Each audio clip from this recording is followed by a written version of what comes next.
Next up, we have Mr. Lee Wrights.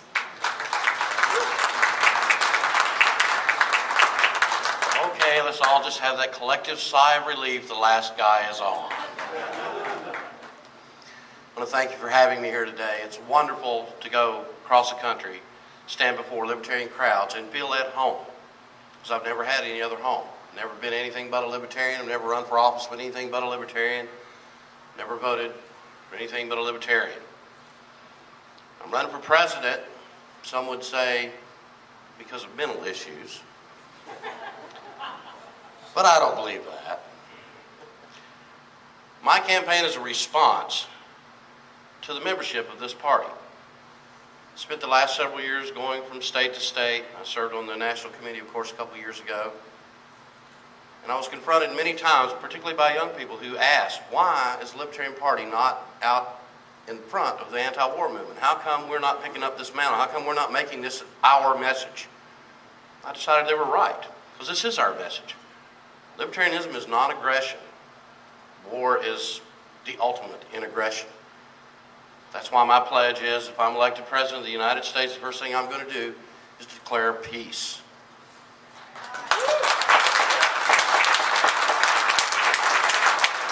I've been asked, how are you going to declare peace? How are you going to do that all by yourself? Well, it's actually simpler than you think. Since nobody's bothered to seek a declaration of war, in any of the interventions that we're involved in, they can be spoken out of existence just as easily as they were spoken into existence. All it takes is a man or a woman in the position that's willing to do it, willing to stand up and say what they're going to do and then do it when they're elected. I'm that person. Many of you know me. I'm a longtime member of the National Party. I'm a lifetime member. Served 3 terms on the National Committee, 1 term as your National Vice Chair. I have spent my entire political career as a warrior. I stand here today to tell you that this warrior is at peace. I am not at war. And if enough of us say it, they can't have them anymore. I know that, America has this, what I like to call this nosy neighbor policy, foreign policy that we follow. Now, what's worse than somebody moves in next door to you and is in your business all the time? Don't like something in your backyard, or trees not quite right. Just in your business all the time, wanting to mind your business for you. Well, what would make that worse if that neighbor lives on the next street over? Or perhaps in the next town? Or how about if he lives on the other side of the world and is still in your business every day wanting to tell you what to do? That makes people want to go to war. That's what we have to stop doing. We need to change our nosy neighbor policy into a good neighbor policy and set a good example about freedom. We've tried for years to bribe the Middle East into being at peace. What did we use for bribery? Munitions and subsidies. And in essence, what we've actually done is become an incentive for the warfare to continue, because they want the guns and money. We have to rethink our positions. We have to learn from our mistakes. Our political rhetoric has become rife with war. I'm not just talking about the foreign interventions that we have across the country. I'm talking about the wars right here at home. Every time we face a problem or something comes up, we got to have a war against it. President Johnson in the 60s, his Great Society. We're going to have a war on poverty. No more poor people. Think of it. Still got poor people. President Carter comes along in the 70s and he says, I know how hard it is for you to educate your children. So we're going to help you. We're going to have a war on ignorance. Federal Department of Education was born, and we've been turning out functional illiterates ever since.